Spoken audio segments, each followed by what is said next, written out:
Good afternoon now, and welcome to the One Tyke livecast. It's me, Jax, and today I am going to be joined by Kat and Lynx Raven, accomplished writers, pole dancers, acrobats, their list goes on.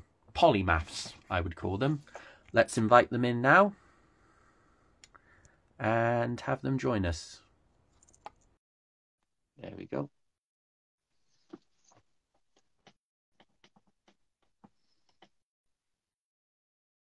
Is this working? Oh, hang on, wait. Let me turn the camera around. Unless you want to see our stick insect. There we go. Hello. Hello. Hello. You know, every time I have guests on, they forget to flip the screen. So you've just joined the ranks of the many guests that have been on the show to start off with the screen the other way round. Oh, hang on, let me put my phone up on there so I don't have to hold it. Here we go. There you go. You both okay? Yeah, very good. How are you? Great. I'm very happy to have you both on the show. It's been a long time coming. Oh, it has. We're very excited. Yeah. So I'm going to get into questions straight away. The first question is, where did your love of horror come from? I think, well, we were always the weird kids. And we remember watching Snow Beast and Blood Beat when we were about 8. And our childhood was spent trying to pause the VHS on Snow Beast's face. And, of course, back in the old days, there was usually a few seconds delay between pressing pause, hello Romeo, and the video actually pausing. So we never timed it right. So then when we eventually found Snow Beast on DVD and we managed to pause it first time and it wasn't as satisfying, like the monster was share. I think there's like the quality of VHS made him look better than he was, and then on DVD he's like, oh my god, it's a man in a rubber suit. And yeah, and then like whenever we wrote like the creative writing pieces in school, I was always be like quite gory, and like people would get their like limbs cut off and displayed artistically, and we still got some of them, and there's like, I mean, our drawing is not improved since we were like 8. We've got drawings of that accompany that picture. That illustrations would be of dismembered people. I distinctly remember one that had like a pair of eyeballs on the windowsill, like looking down at the body. In the 80s, like no one questioned. Yeah, in the 80s, it was just we were creative. Like nowadays, they'd probably be like phoning psychiatrists and social services. It's more thriller than horror. Yeah. So, but never. Yeah. I think from there, yeah, like we read Jaws when we were 9. And we read like a sort of easier to read version of Macbeth. I think we were about 8 or 9, and we liked the goriness of Macbeth. And then when we were in high school, our teacher's like, "Oh, you love Titus Andronicus, like." Someone gets chopped up and put in a pie and fed to his mother. We were like, oh my god, we didn't know Shakespeare did stuff like this. And yeah, so yeah, I mean, we were like 15, we were doing Romeo and Juliet for GCSE, and he's like, read Titus Andronicus, and we're like, oh my god, this plays amazing. Yeah. Well, in Julius Caesar, it's quite gory, you know, especially, you know, the assassination scene. I mean, it's not just stab and, you really got to go for it. It's a very carnage scene. It's like, so we learned about like the Tudors and Stuarts in primary school, and we loved that period of history because of all the tortures and executions. That was like our favourite like period of history. So and they'd be like, okay, so you've got to write from like the point of view of the Tudor child. So ours would go and watch the executions, and they'd be like, oh well, the girls didn't really go, and we're like, tough. You're like, you told us it's right as girls. Our girls are going to watch the executions. Yeah, obviously back to the 80s horror. There was so many, and the great thing about 80s horror, I mean, you could have the big blockbusters, but you could have all those small B movies as well. I mean, and they were just funny. They were all fun. I mean, you know, I'm one of those people that watches a horror movie, and if there's like a really gory killing scene or really thing, I laugh. So Yeah. decapitation's never not funny. No. It's like Blood Beach, which I think it was a 70s film, and like hardly anyone we know has seen it, and you can't find it anywhere because it's never had the re-release. But people would get sucked through the sand of the beach and then skinned alive by this like alien plant thing. So like anytime we go to a beach now and we see like little dips in the sand, we're like, oh my god, it's Blood Beach. The alien flower is like living under the sand, sucking people through and skinning them alive. Weirdly, we never developed a fear of beaches though, so didn't affect us. I do like it. You know, when people get buried in the sand for a joke, they do the whole, you know, head in the sand. The sick side in me is it goes, swallow them up, swallow them up, swallow them up. You know, like in Tremors. Yeah. Oh, I love Tremors. You know, like that would, and then all I could think of is the graboids, or what you call those creatures in Tremors, to just, you know, like they're buried in the sand, and then the worm creatures. Yeah. They're great. So next to horror, you're also dancers. So where did the love of dancing come from?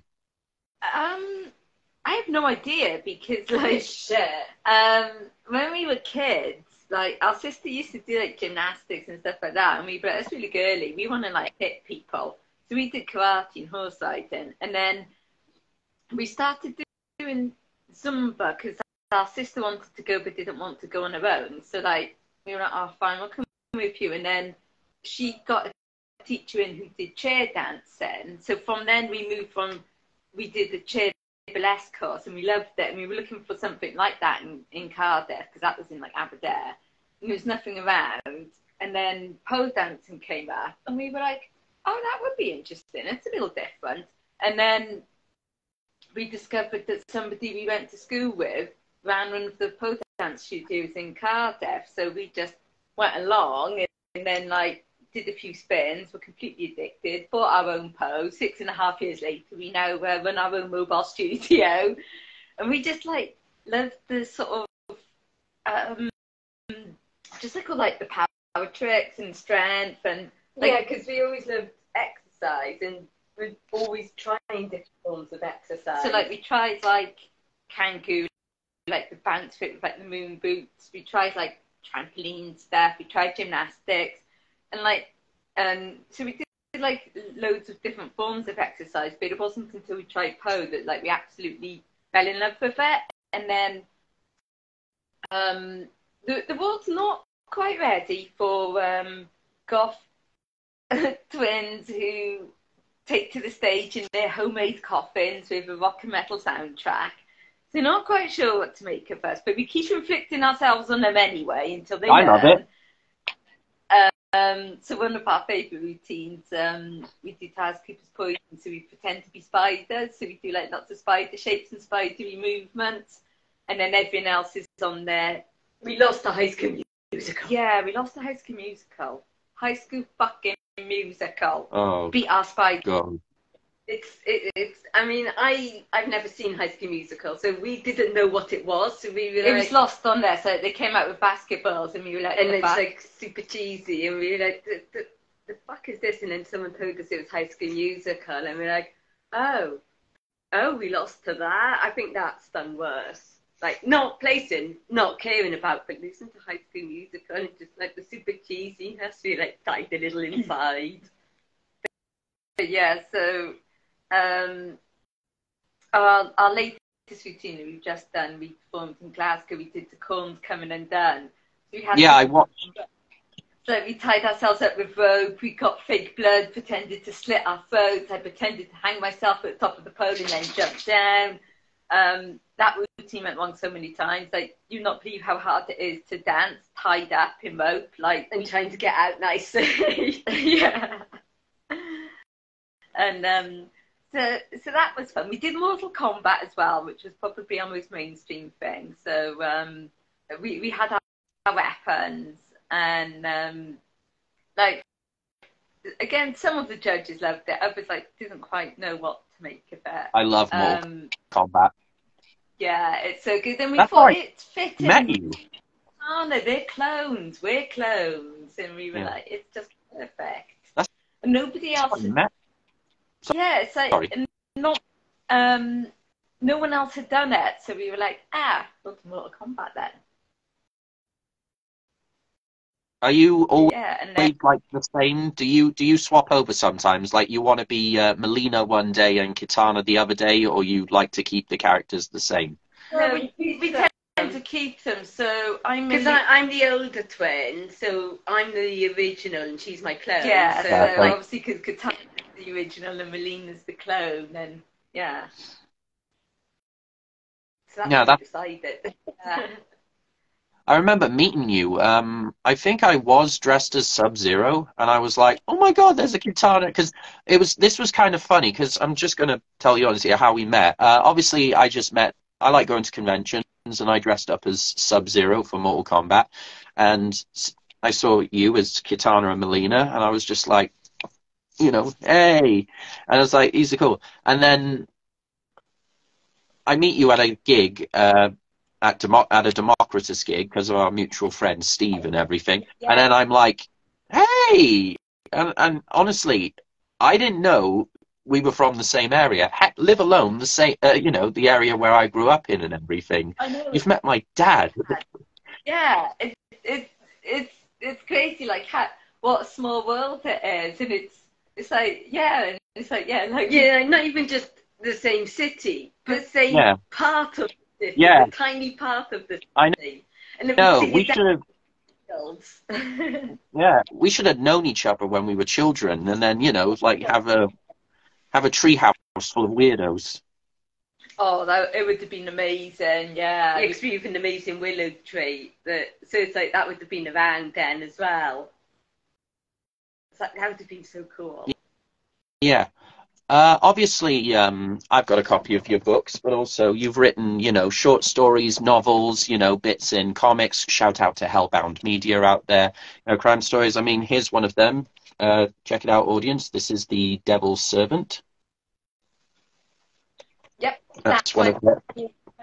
It's based on the witch trials in Edinburgh of 1649, and we actually read Edinburgh University has transcribed all the court records from that time, so we did actually read all of the court records from the actual witch trials, and then we were reading them and what the witches were accused of, and we were like, oh my God, they believe this. It was bizarre. Yeah, isn't it like milk had gone bad? Yeah, milk had gone bad or something, and they were like, it was the witches. They'd cursed the cows and made them bleed milk, and well, no, that's nowadays we call that mastitis, but obviously back then that was witchcraft. But yeah, so yeah, we had our first comic published by Hellbound Media, and in true form, we were absolute pain in the ass with that because it was our first comic, and we were so particular with the artwork because Artists of Wolf and Man, it's a werewolf story, and so they kept suggesting artists to us. We'd go look their work up, we'd be like, no, and they were like, oh, we really love this artist, and we'd be like, have you seen how they draw people? No. And eventually, there it is. So ours is drawn by James Gray, who is incredible, and he's doing Star Trek at the moment. Yeah, he is. He's done loads of stuff, and when they found him for us, we're like, yeah, we love his work, his style for our comic. But I think they were nearly ready to go and that, and then we were just the thorn in their side, using everything. And we were like, no, we want it to look right. We're like, it's our first comic, it's got to be perfect. We want an artist that we like. Drawing is so subjective. And if we don't like the artist, we'll be pissed. So, yeah, I think the comic got held up because of us being awkward. But we're like, no. When they found us the right artist, it was perfect. And then us and James worked together really well. So we were glad they found him then. You've also appeared. Right. You've also appeared in a comic book as characters, Slaughterhouse Hospital for Hellbound Media as well. Yeah. So we briefly appear as like, it's a creepy nurse. Yeah, in Slaughterhouse. Yeah. Slaughterhouse Farm, yeah. And I think they might do some. We were also in. Oh, what was that? It's like a fake magazine they did. Oh, the names escaped Oh me. yeah, so they wanted like someone to write in with like really weird Sex problems. Yeah, so we were making up these letters. Oh my god, yeah, I can't remember what it was, but yeah, I think one was about a sex thing gone wrong. Yeah, so we there was probably necrophilia in there. There usually is. Yeah. So we did that as well, and we have got copies somewhere. But I can't remember what the Think magazine was called. Was it Glorify? No, I don't know, because it's got now suicide in it. Anyone knows that magazine, please comment in the section, because we can't remember everything. No, I remember nothing these days. No, I know. People will come at one time. We did Edgelit, it was this literary festival, and somebody was flicking through our fairy tale collection, Disenchanted, and they were like, "Oh, so what's this story?" And they read the title of the story, and we were like, I think it was 3 Cheers for Sweet Revenge. And we were like, I have no idea. And they were like, "What's that one based on?" And we were just like, "Oh my god, don't know." So we were flicking through the book, reading, going, because I looked at the title and the content, and I was like, I don't remember this title. Like, is this a typo? Yeah, like, we accidentally put a story in that we don't remember writing, and then we were reading it going, honestly don't remember these characters and the storyline. And then I noticed that the characters' names began with a H and G, and I was like, it's Hansel and Gretel. And the guy was just like, don't remember your own work. Like, that was 5 years ago. Like, it was a long time ago. We've been a lot since then. We can't be expected to remember all of our work. But, so yeah, I hate it when sometimes they'll be like, "Oh, so what's this one about?" And it's like, I have no idea. Read the blurb. Yeah, that reminds, because one time where we hung out, it was 4 years ago at a horror convention, and you were on a stage with all these other horror writers and wrote short stories. And I remember being there, and I really wanted to ask a really good question, and I thought this is going to be the one. So I asked each and every one, what was your favorite death or kill you've ever written? And the funny thing, all the writers, they were being so squeamish and stuff about it, but when you answered, you were full of excitement and thing to share that answer. Do you remember what you said? Oh, was it the cheese grater? Removing the skin with the cheese grater. Yeah.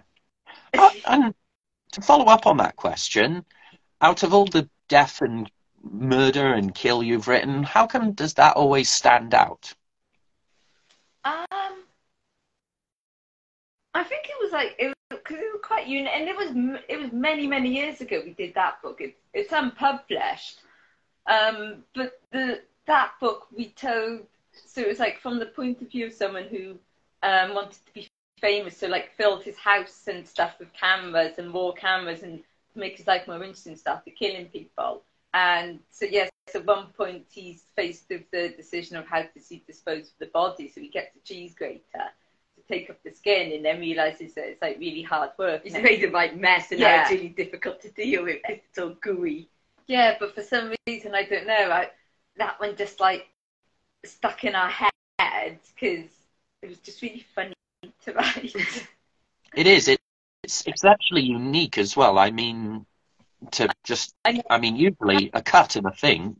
Yeah, I even remember a line from it that at the end of that bit, he says that the eyes are like wide and staring, seemingly surprised he no longer had a face. Oh yeah. It's like, I don't know why that sticks in my mind. We need to bring that back. Yeah, under extreme horror, we'll be fine. Yeah, but yeah, I don't know why I remember that. It was like, it's funny. Recent work people have published. I think I have no idea what that is, or I wouldn't be able to cut the line. Do you remember when do you remember your very first novel getting published, and what was that experience like for you? Our novels we've published ourselves, but our first short story we had published was by Legend Press back when, like, Legend Press were like really, really small and just starting out. Now we're 24, so that would be 16 years ago. Yeah. We were 25 when it came out. Yeah, and we were like, oh my God, like, we've made it. It would be so easy from here now on. Little did we realise, like, just how hard the publishing world is. But we did a book launch in Waterstones with one of the other authors was from Cardiff, so we teamed up and we did the joint book launch. And it was really cool. And we spent ages working on the signature that we could both use for when we sign the book. Only one of us needs to sign it. So we spent ages like trying to figure out a font that we could both write in that would be legible, and drawing the wings, which are still shit after 15 years. They haven't improved at all. I think mine have improved. Mine haven't. Like, the left one's not too bad, but trying to do the right one, it's like, oh, shit. Like, 15 years of drawing these wings and they're still not very good. But yeah, I just remember like being like super excited, thinking, oh my God, this is it. Like, once we've got one thing published now, we'll be able to use that to get more things published. Like, this is the start of our career. And then like 15 years later, we're now running the Pose studio. So it's like, it was not the start of our career, but I still remember did they phone us or email? Yeah, us? They phoned us, and like, I think we were doing an X-Live DVD at the time when they phoned us. I remember that, and then like being really excited and being unable to concentrate then on the rest of the video. Yeah, no, it was amazing. It's still exciting when we get a piece accepted. It is like that still level of excitement is still there. Though we're mostly doing true crime at the moment. Although we did have a story published in Cauldron of Chaos. Yeah, by Red Cape Publishing. Yeah. Is that in January? I can't remember. And then there was a piece, Steve Tanner, who runs Time Bomb Comics, asked us to write a short story based on the cover art of his Brawler 2 comic. So we did an eco-horror piece then that appears, like, I think it's on the back page of that comic. Yeah. And that was again drawn by James Gray. So it's like we've got plans to bring out our own comics, but it's just a case of getting around to it. They're written, we've just got to like storyboard them and find an artist. But I want to see a graphic novel adaptation of my favourite book that you've done, which is Silent Dawn. Oh, yeah. Yeah, before the pandemic, we were actually turning that into a like choose your own adventure video game with our mate Steve on Balls. What's the platform called? Xbox? PC? No, it's Emulator? I know it's on the desktop of the laptop. Anyway, it was this company that they do like game jams. So like they give you like 24 hours to come up with like a game, and so he's a computer guy and we're the writers. So yeah, it was just like a text-based like choose your own adventure game, like Granny Garden, but slightly more modern. I don't know. I imagine Granny Garden is better graphics than what you can come up with. But that was like before the pandemic. And then, of course, during the pandemic, we're like, well, we can't meet up anymore. And then since then, we've just not had time because we work every evening and he works in the day. So we've just not had the time to get back together and restart it. So that was fun. I love that book. It's so detailed. It really helps, you know, as a neuro person who sometimes need detail to thing. I want to say, I mean, I love all the work, but it's a particular favourite of mine. And it's the first book I bought off you. Because it was inspired by, we used to play the beta version of Slender Man. And so, like, you know, you'd be going through the words and collecting stuff, and we never beat the game. But it was the beta version, wasn't it?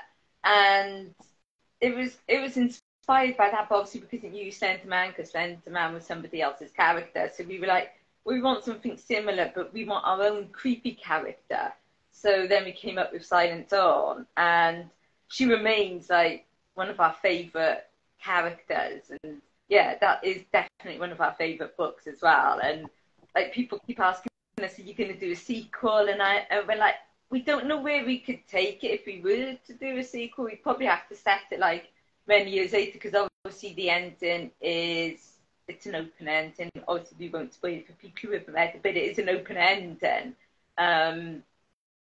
So there is the possibility that we could write a sequel, but I'd be worried that we'd fall into the thing of it being rubbish, the sequel being awful. Well, some things sometimes are a one-time only. Like there's many great horror films or horror stories that are just one-time things. You know, they don't always need sequels, and they can just leave it to the imagination of the viewers or the readers. That's kind of what we feel with Silent Dawn, is that it's probably just left alone, rather than like diluting it with something that would be substandard. So we're just like, we'd rather leave it alone and let people want a sequel than write a sequel and it not be anywhere near as good. Because it's like when people are like, oh, Beetlejuice 2 needs to come out, and we're like, it doesn't. No, Beetlejuice was perfect. That's fine. He got eaten. He got eaten. I know. Yeah, so you can't bring it back. Yeah, I mean, there's like many things. I mean, like some sequels don't always work with horror movies or horror stories as well. I mean, I can't think. There's plenty I can think of, but I just can't name any right now, because then we'll just go into it and everything. But sometimes things are good as a one time. Yeah. I mean, I think the exception to that would be Aliens. Yeah. Aliens was good. And Terminator 2, like, that's the one I remember more than Terminator. But yeah, really. Like, Friday the 13th, part 3 for my example, or part 4, because that's when he puts on the hockey mask finally. Yeah.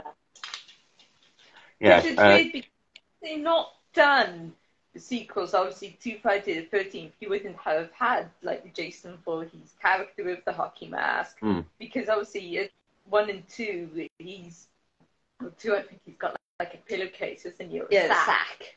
And then obviously he put the hockey mask. It's like, obviously people coming late into the sequels, they're like, oh, Jason has a hockey mask, and you're like, actually in the first one it's not even Jason. So no, it's his mother. Spoiler alert. Yeah. I tell you what, that film, going off thing, that I think they have one of the kills on there that actually make me squeamish in part 3. I love the kill. The shower kill. And it's not the kill that makes me squeamish. It's the glass on the. That's just one thing I can't do. It's the glass on the. No. I love the one where he picks the kid up in a sleeping bag and then swings him around and batters him against the tree. That's my favourite one. Yeah. That's pretty cool.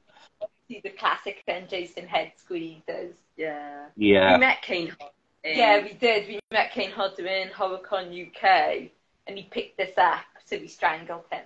And so we still got that photo. It's really cool. I mean, and we met Robert Englund. Yeah, that was at the first Cardiff Comic Con.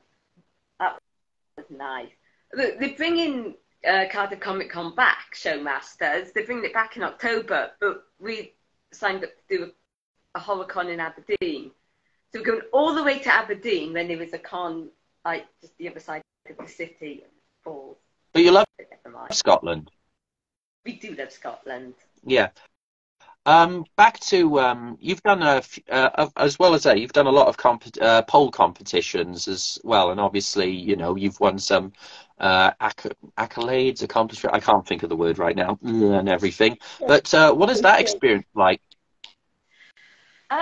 Fucking terrifying. It's really stressful because obviously being neurodivergent means that we just get really overwhelmed and then put things off. And we're like, oh, we've got like a few months to film, to get it sorted and do it, and then all of a sudden there's a month left and we haven't done a single bit of our routine, and then we start to panic. So we panic more and then and then again put it off, and then like literally 2 days before the comp we'll finish our routine. And then change it. Yeah, and then change it. Buggers for that. And every comp we're like, we're not going to do this again. This is awful. This is so stressful. We're going to be more prepared. And then we're sitting here and we've got a comp at the end of May and a showcase on the 20th of May. And we haven't done them. And we've instead working on a video entry for a different routine, which isn't even due in for like over a month. And working on like, oh, we should take the time to like change some moves that we want to do. Never mind the comps. Mind you, we did that whilst we were filming the corn routine. In the middle of filming it, like we filmed, I think we did the final filming on deadline day, and during the middle of the filming, we're like, you know what, let's try to do this move called the suicide spin. So we tried it, and it's really painful. It's really painful. It had such terrible calf cramp. We then couldn't walk. Ended up like crawling away from the pole, and then going, but we still need to film our routine because like the deadline's today. It needs to be done. And we're like, why are we like this? Like, oh yeah, divergency. So it's nice that. We love like coming up with the themes and the songs and the idea and the idea of doing the routine, but actually putting it together, not a fan. Because choreography does have its, bits, but also, obviously from a distractive point as well. It's like, were we supposed to go on that spot or that spot? So sometimes performing on the day can be thing, but nevertheless, it always works through, and then there's always the next show to thing. But is it sort of helpful to have that fear and overwhelmment in order to just get through the challenge itself? Same as when you're writing. Yeah, because if the panic of we need a deadline, because if there's no deadline, we're not going to do it. So it's like, it's the same with writing. We'll be like, oh, this person wants a particular story by this day. Okay, well, we'll work on something then. Whereas if it's like open-ended, we're just not going to do it. And it's the same with the comps. If you were like, oh, we'll put a piece together and then see if a comp comes along, we're just not going to put that piece together. We need that panic and fear to motivate. Yeah, to actually motivate us to do it. Otherwise, even though it's something we want to do, and we want to do the comps and we want to work on them. Executive dysfunction, like, it doesn't just happen to things you don't want to do. Like, I think I was reading a meme of ADHD is the only condition you have where you procrastinate having to pee. And it's like, yeah, like, I will sit here for an hour and go, I really need to go, but like, I don't want to.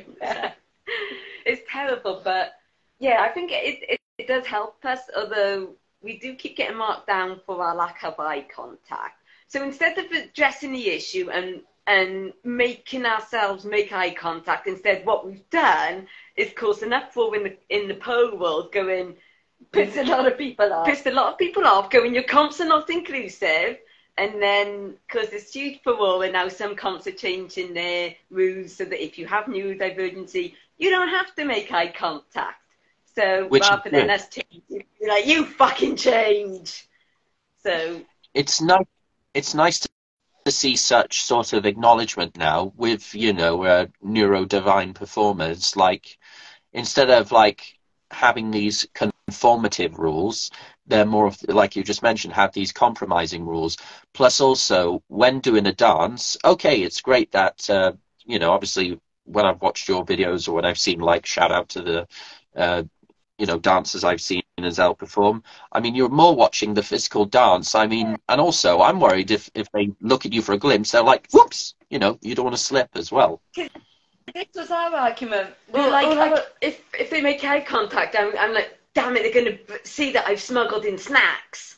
So it's like, I don't want you to look at me when you're dancing. And it's like, because they're like, oh, you have to engage with the audience. And we're like, why? They're not part of the performance. We didn't You're not singing. Them into our yeah, we This is our performance. We're interacting with each other. Like, if the audience want to join in, you know, this is not audience participation. Yeah, right? we were like, it's not Rocky Horror. They don't get to be a part of it. They have to just sit there and just like watch us do it. And they're like, you want to engage with the audience? No, we don't. Yeah, you're not singing. You're not playing the guitar going like that. You know, you're them watching the performance. Like you're you're concentrating on the performance while giving great entertainment, and you know your mind's you know sticking on that. I mean, this whole thing, audience participation. I mean, can't it go both ways? And now, thankfully, it has. Look what's happened with the Bodyguard. Like the audience participation has like caused a massive scene, and like everyone's kicking off about that. Yeah.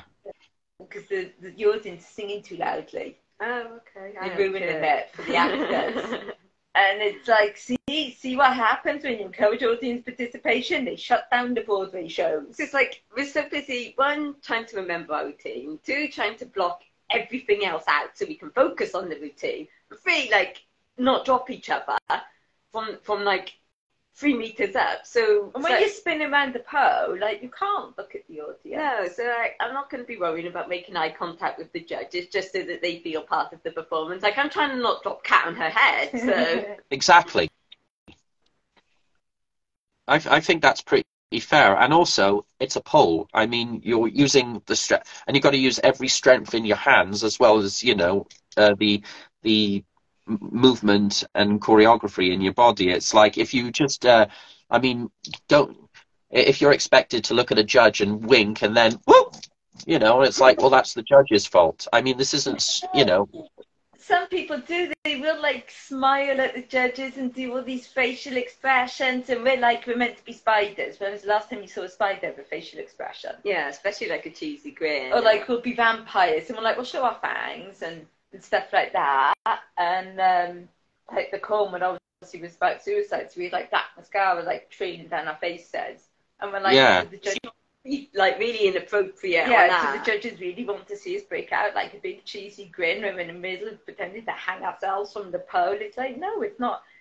Like what they want isn't appropriate to what we do. Yeah, and also they just deal with it. Yeah, and you've got to be careful because you've got your contacts in as well. Yeah, and it's just so ridiculous. But there is it's a stripper style comp, but unfortunately don't do doubles. And so like it's a new one, so they were coming up with like all the different like rules and judging criteria. And one of our teachers is part of the like consultancy, and because of us, she put in that if you state you have neurodivergency, then you cannot be marked down for lack of eye contact. And we're like, well, that's a good thing. So rather than it just being like, yeah, because like we'll even state in our bio that we get marked down for lack of eye contact. Like it's read out on stage. And we'll put it, we're autistic, we're not aliens, we promise. And then people will literally write down, oh, there was lack of eye contact. It's like, well, you're not listening to our bio. Like we took time to write that. It was funny. Yeah. And yeah, and they're like, oh, but judges have a lot to do and they've got a lot to write. And we're like, okay, but if somebody is reading out a part of their bio that is explaining a certain part of a disability, then you need to just pay attention. So we've literally just been part of the Concord for like less than a year, and we've just created like a massive debate, and people are now like having to change things and like realize that, oh, actually not everybody is neurotypical. And they're like, oh, well, there's some other people that are neurodivergent. We're like, yes, but they're not autistic. There is a difference. And but we have had then other pole dancers actually message us going, I'm so glad someone else has finally spoken out about this, because there's been now, we've discovered there's so many neurodivergent polers who've actually quit competing because they're being marked down for the lack of eye contact and for things that are part of their neurodivergency and that they literally cannot help. And they've actually stopped competing because of it. Whereas then we've come into the comp world and we're like, wow, well, this isn't inclusive at all. You're marking us down for something that literally we've spent 40 years trying to fix and can't fix. And we're like, well, you're just going to have to deal with us then. And yeah, others are like, oh, you know, they're not inclusive, I'm going to quit. And we're like, they're not inclusive, they're going to have to fucking change. And so mostly now, because even though we want to move more into performing and comps, mostly now we're just sticking around out of pure spite. Yeah, just to make things awkward for them. Spite is a massive motivator in a lot of what we do. I say keep at it because, bluntly, it's telling all the snooty judges, fuck you, we're here, watch. Yeah, exactly. And we're like, you will sit there and listen to Swedish metal or like obviously Alice Cooper we brought on. Hey, we've done Hailstorm, we've done Korn. Five Finger Death Punch is our latest one. Yeah, that one we were performing. There was kids in the comp, and so they were like no swearing in the song, and so we'd already picked the song. So we did Welcome to the Circus, and of course the opening line is Welcome to the Shit Show. So like we had to find a version. We were so annoyed. So not that it changes anything, but like we'd ended the song where he says time to burn this motherfucker down, and then again it's like it doesn't sound right with it bleeped out because it just ruins the it's not the Osbournes. Yeah, so I'm fine with that. But like everyone else is doing pretty lyrical stuff, like, oh my god, if I have to hear one more awful acoustic lyrical cover of Nirvana, I swear to God I'm going to scream. It's just, there's no need for that. Someone did a slow acoustic cover to Electric Avenue. No, Electric Dreams. Electric Dreams. Yeah, and we were like, and we're like, oh, I recognize this. Oh, this is... So, hey, I know these opening notes. And then it was literally a John Lewis version. And oh my God. And so people love these John Lewis type versions of Nirvana and Radiohead and Britney Spears. Like, people only ever do the slow cover version of Britney Spears' Toxic. And we're like, Liam Maracchioli's done a version. Why does no one do that? We did. We did Liam Maracchioli's version of Bad Habits. Because people saw Bad Habits written down on like the song list and they thought we were doing Ed Sheeran, and then we come out with Liam Maracchioli. So for those who don't know, he's a Norwegian metal singer who covers pop songs and plays every single instrument on that track and sings and films and edits and produces. Yeah, and he is just like the greatest. And his version of Bad Habits is of course far superior. So when he starts like screaming, everyone's like, "This isn't the Bad Habit. This isn't Ed Sheeran." Yeah, it's like, no, it fucking is. Yeah. Also, you have a little school or portable school, as we get called, the pole vaults. Want to talk about that? Yeah, well, that started because we used to go to Katie Wales, which she was the one we were in school with, but then that closed in the August 2019, and we'd just done our teaching qualification, so we're like, we want to teach. So we were like, well, let's look at renting. Looked at the rental prices in Cardiff, and we're like, no, can't afford that. So then we were chatting to someone we were in gymnastics with, who's a teacher at another pole school in Cardiff, and she suggested that we teach out of like community halls, because that's how Leah Rose started. She owns Chromosen. So, oh, that's a good idea. So we bought the stage post, set up, launched January 2020, and then the pandemic happened. So we were like, well, balls. So we closed down, and then one of our halls reopened like during the breaks between the different lockdowns. So we restart and then close, and then restart and then close.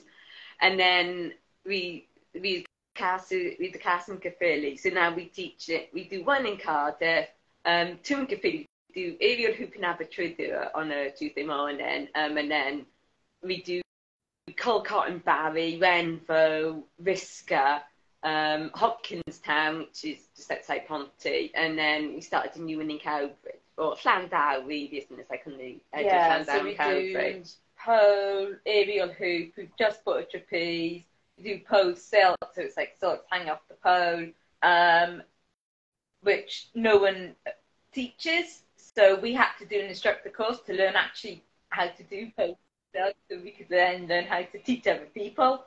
And aerial hammock.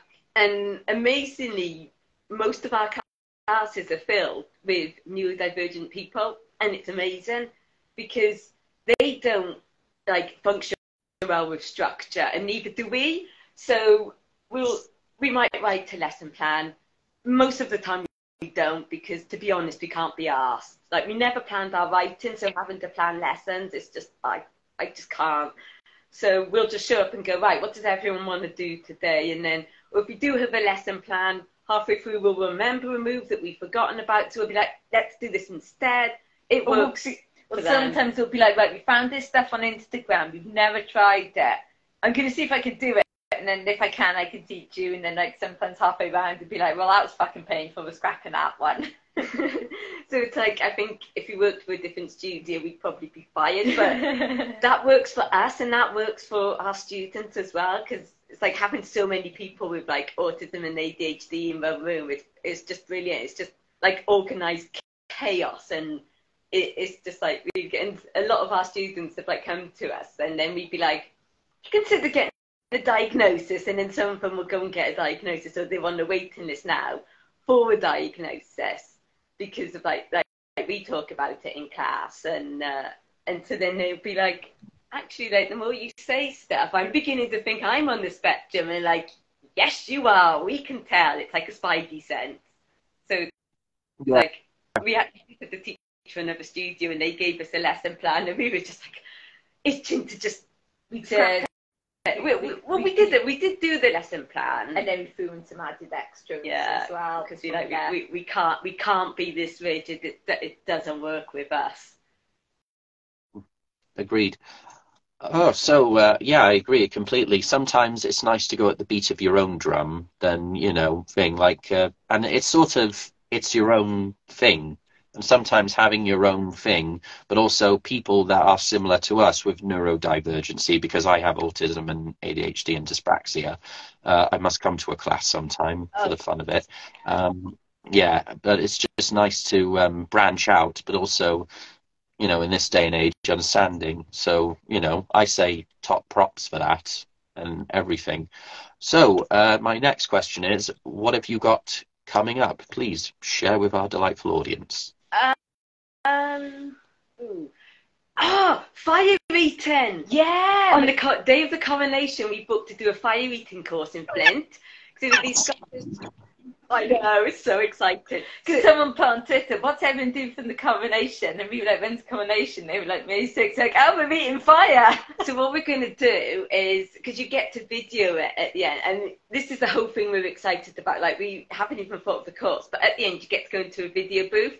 So what we're going to do is, like, one of us is going to, like, have the fire, and then the other one of us is going to shout, Dracaris, and then the other one's going to breathe fire. And it's going to be amazing. Well, in theory, we're probably going to burn our faces off. Yeah. But, like, in theory, it's going to be really cool. Yeah.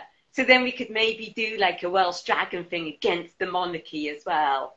Because, like, and we told our sister we were doing fire eating. She was like, what? Like, you're actually going to eat fire? And we're like, yeah. And she's like, it's not safe. And will they teach you how to be safe?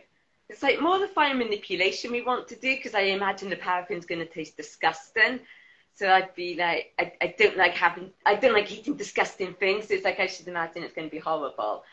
But it's the fire manipulation, so you get to put it like down your arms and things like that. So then, like what Star and Laura and Liz have done. Yeah. Because, like, we looked for someone around here that teaches it, and no one does. And then somebody put on Instagram, oh, we're two in the UK teaching. And we were like, when you come to Wales, no one comes to Wales. And they're like, yeah, we're coming to Wales. So we kind of had to book on. And like, it's the upper end of Wales. But, like, it would be really cool. And so then, like, because in ProCons, like, a lot of people have those awful confetti cannons, which we did an entire rant about. And that was a type. Because, like, there's group before us set up this really loud confetti cannon whilst we were in the wings ready to go on stage, and that was it. And the cleaners had not been warned about it, so they then had to go and clean up the stage. So we were waiting to come on as soon as they left, and then this confetti cannon goes off, and then we had to clean up. or the confetti, and we kicked off about that as well, because we were like, that is not on. You don't do that to people who are waiting in the wings. If we'd been told there was a confetti cannon, we would have, one, been able to prepare ourselves for the explosion, and two, the then extra 5 minutes of waiting that we had to do before we go on. So we were furious at that group. And I don't know who they are, but they're now our sworn enemies. They came second, was it? Undeserved. Yeah. And then, like, for the group photos, you always have to do a group photo at the end. And then one of them, like, grabbed Kat's arm to drag her forward for the photo, and it was like, don't fucking touch me. Yep, Yeah. yep. And No, don't touch them. like, first off, he set off a confetti cannon without telling us, right in front of us. We then had to wait for them to clean up before you go on, and now you're touching me. No. I nearly elbowed her in the face, and I was like, no, I'll be nice. I just yanked my arm away and was like, no. But so if they're allowed to do that, then I see no issues with us bringing fire to the pole comp stage. So we can like set shit on fire or set us on fire. Probably it would be us. Like I'd make a giant dragon head. Yeah, and so it's like it'd be less for them to clean up than like confetti cannons, and it'd be a lot cooler. Plus, I don't think anyone has done it. So yeah. So what even the performances, because yeah, like we've seen like the women started the fire, and we're like, that looks so cool, we want to do it. So we're like, we're going to do it. We're going to learn. So we thought that it would just add like something a bit extra to our performances. So that way, if our performance is like going really shit and like we're not pointing our toes, like there's fire, no one's going to care because they'll be like distracted by the fire. So we can use it as like a magician's sleight of hand. Yeah. And you know, just like distract people like with moths. Yeah. So look at the fire, look at... Or if it's like going really wrong, we'll just like pretend to trip and just set the curtains on fire, and then that way everyone will be like, oh my God, no, the theatre's going down. And then we'll just like, it would salvage our entire performance. And as long as it doesn't look like ours. So we're really looking forward to that. And then, yeah, we're doing the showcase in Eastbourne, and then, yeah, comp at the end of May. Swansea Gaming and Comic Con. Yes, that's in May 13th and 14th. So we're going to be there again, because we really liked it last year. It was a good one. And obviously, like, our family's from Swansea, so like we're there a lot. It's by that, I don't know if you go to Swansea much, just by that big cheese bridge. Yeah. Yeah. Way. I don't know if I'm going to that, but I'm gonna see what I got to check calendar. You know when you like have to double check your calendar. It's like, oh, we've been invited to this, and then you're like, oh, we got that. Yeah. Like, I'll like check my phone, and I'll be like, oh yeah, we're free, and agree to it. And then like, because we've got like obviously our phone calendar, and then we've got like a little diary that we keep in our handbags, like if we're out and about and making plans. Then we've got another planner that says coordinator of the shit show, which pretty much sums up our lives. And then, like, I'll check my phone and it won't be in there. I'll be like, yeah, we'll do that. Don't check the diary. It's not in there either. And then, as the date approaches, then check the actual planner and be like, shit, there was something booked in for that, but it hasn't been written down in, like, all 3 places. Yeah. I've forgotten about it. It's written down in one place that doesn't exist. It can't be written down in all 3 for our brains to go, no, we're doing stuff. Because we booked on to do an aerial convention at the beginning of July. So it'd be like flying pole, hoop, trapeze, silks, and it'd be really fun. And we checked our phone, like, yeah, we're free, that's great. I realised we're going through a drag show the night before it starts. Are we? Yeah, end of June. Oh, okay. I know, I forgot about it. It was only when I saw it written down in, well, I think it was the planner. It was like, oh, so we're going to have to drive from Chester down to Cornwall. Ah, balls. I know. Just lots of Red Bull and sweets. It's how we function. It's just like when we do comps, we drink so much Red Bull and everyone's like, aren't you like working yourself up? I'm like, you do not understand the effect caffeine has on you with divergent brain. It calms us down. So like after we get off stage and the adrenaline's like pumping and our hands are shaking, we'll open a Red Bull to just like really calm ourselves down, and everything else is just like, how can you drink that, like after you've performed, and we're like, you don't understand, you can sleep now. Yeah, it's like Your I have a Red Bull in it. magic potion.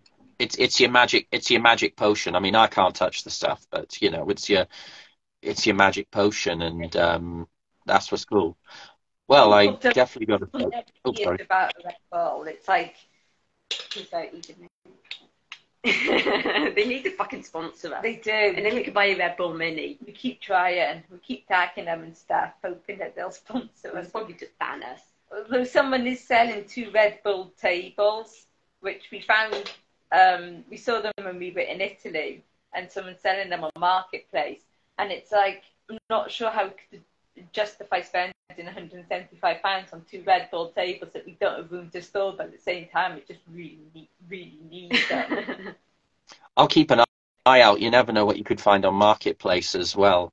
But I really got to say, it's been nice having you on the show, talking about, you know, your writing and how it does, and just talking in general. It's really great. And I hope we see each other just for a good old catch up soon. But I really appreciate you being on the show. Check out all their pages: Pole Vault Studio, CL Raven, Gothic City Sirens. All links direct them to their books. If you want them for a show, get in contact with them. And honestly, you're not missing a thing. Yeah, we want to buy Red Bull tables out of our royalty. And get them a Red Bull table. Get them a Red Bull table. Fund our weird, lavish lifestyle. Yeah. But thank you for being on the show, and it's been great. Talk to you again. It's been too long. It has. I promise I will not make it long next time. I promise. Pinky swear. Well, we do plan at some point to do a showcase for like students, but it won't just be our students. We'll open it up to like other people in South Wales, and we're thinking that we might hold it in Fuse, so you'll have to come. Oh, I'm there. I'll have my best shorts on. Amazing. Yes. But thanks again for being on the show, and enjoy the rest of your day. And best of luck with your work. Thank you. Thanks for having us. Ciao. Bye. Bye.